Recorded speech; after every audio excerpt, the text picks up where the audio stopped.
Anyone, anywhere, at any time could become a victim of human trafficking. It's not an African American problem, it's not an Asian problem. This crime it's an equal opportunity offender. It doesn't care socioeconomic status, it doesn't care where you live, it doesn't care what your zip code is.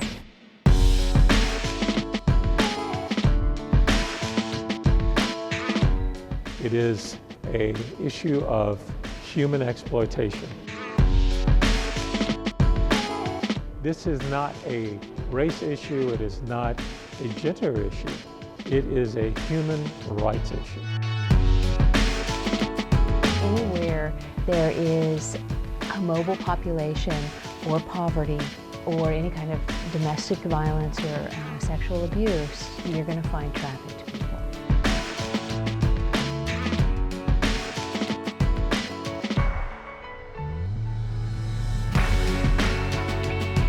It preys on innocent, vulnerable children, and those are everywhere.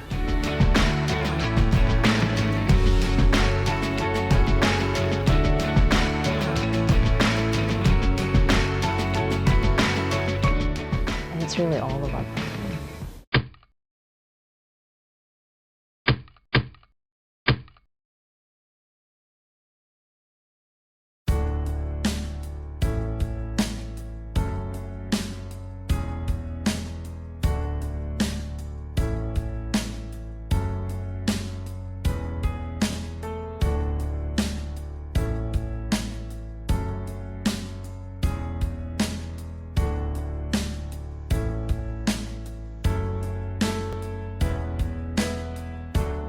California has the statistics for being the #1 state for the sex trafficking of minors.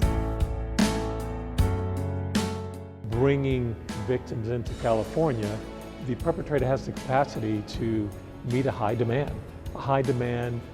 at a higher expense. Right now, it's the second largest illegal business in the world after drugs, or equal to drugs. Because you can only sell a drug once and then you consume it. You can only sell a weapon once, but you can sell a person up to 50 times a day. The average cost of a slave today is $90. If you have a woman who's a slave for you, you can earn money over and over and over and over from her. When you're tired of her, you can sell her to someone else. You can then get some new slaves. And that's one reason why it is the fastest growing illegal activity right now, because first of all, the profits are very, very high. The average sex slave in the United States makes a clear profit of $67,382 a year for the trafficker. That's one woman in one brothel. It's usually about the money. Human beings simply become commoditized. How is it the perpetrator thinks that I can fully exploit this human commodity? Quite frankly, the sad part of the story is when they're done, they dispose of that human commodity with much the same regard they would with a piece of equipment.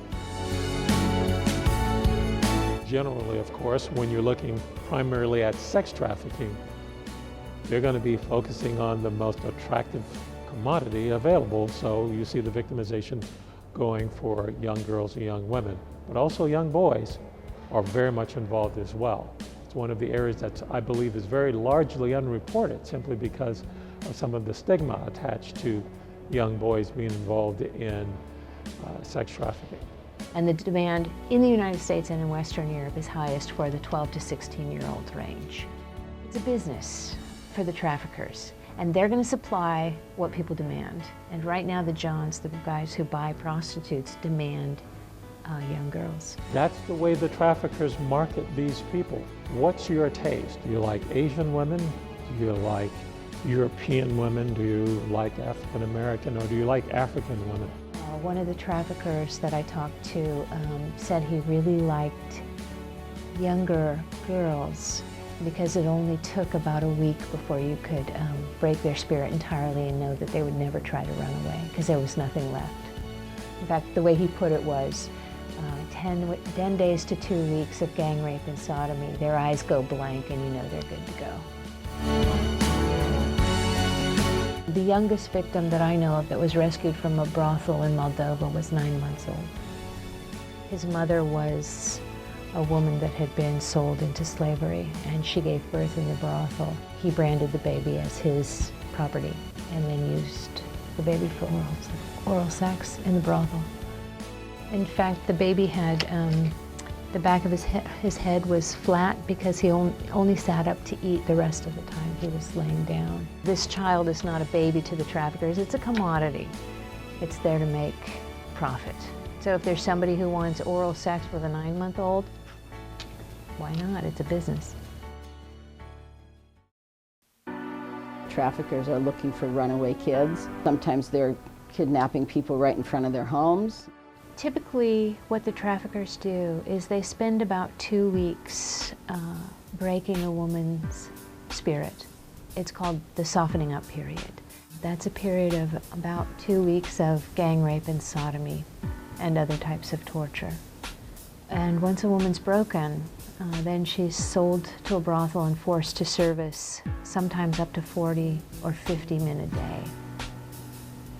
How's their mental attitude? Most of them want to die in the worst possible way. My biggest thing is I come at this not from a background of expertise at all. I come from it, my position is as a mother. 2 years ago, I had a 17-year-old daughter who went to the grocery store on spring break one night and she never came home. And she was missing for 8 days. When she was recovered, we were introduced to the evil that is called human sex trafficking, because that's what had been happening to my daughter. They found her in a Bay Area motel in the Fremont area.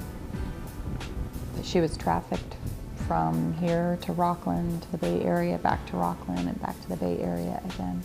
The night my daughter was recovered, opened up a whole new world and exposed me to an evil like nothing I had ever been exposed to before. I think it sounds offensive, human sex trafficking, but really it's a glossed over version of actually what's happening, and it's the perpetual violation and exploitation and rape of children.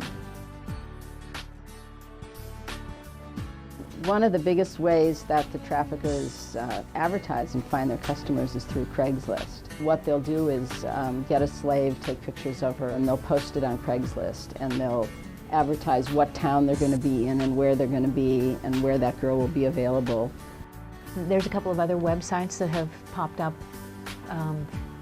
specifically for trafficking or for sex and for buying and selling of slaves, but Craigslist is by far the most popular, and it's everywhere. How they found my daughter was because she was being advertised on Craigslist, but because the verbiage that the pimps use isn't everyday language, it's code. However, anybody that has anything to do with sex trafficking, prostitution, they are common terms. And it is very specific what the terms mean. I would like to see the website shut down. They're allowing a generation of girls to be sexually exploited. Has the problem been repaired? No. But I think there is a measure more of accountability in dealing with that venue as a place of enabling this crime. And certainly, I would love to see a lot more accountability, a lot more of these social sites as they're hiding behind, being shut down and called for what they are. As a mom of a victim, I say it's a bunch of garbage. I don't think that there should be any website out there, wherever. I think the second it's found that there is any kind of activity that's occurring that has anything to do with prostitution or buying and selling of children for sex, the plug should be pulled. I, as a mom, don't understand how there's that gray area. To me, it's very black and white.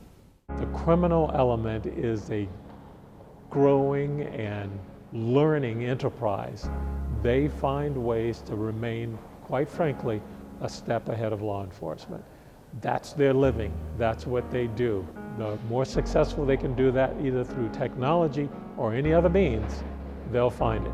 I always say, if you can think of it, there's probably someone out there already doing it. What's happening now is they're using mobile brothels here in the United States. So they're those big black vans that bands tour the country in. Well, if you see one of those parked for 2 weeks in any one place, chances are it's a mobile brothel. If you see men coming at a regular rate into a house in the suburbs, because they also use now suburban homes as brothels, you know, if there's a lot of traffic in a home, something's going on.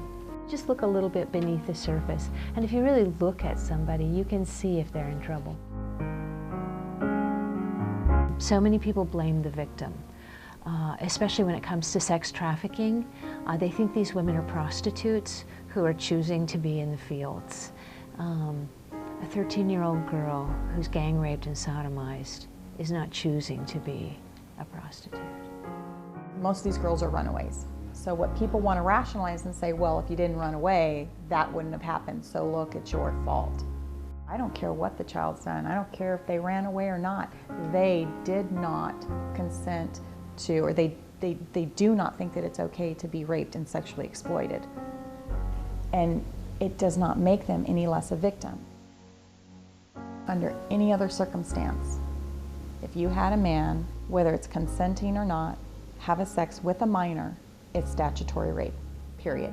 No matter if it's consenting or not. But you can have a man who repeatedly violates and assaults and sexually assaults a child, but because he paid a pimp, it becomes prostitution, and then it becomes where the victim is the criminal. And how did that happen? How did we end up in a world where that makes sense? Because that doesn't make sense to me.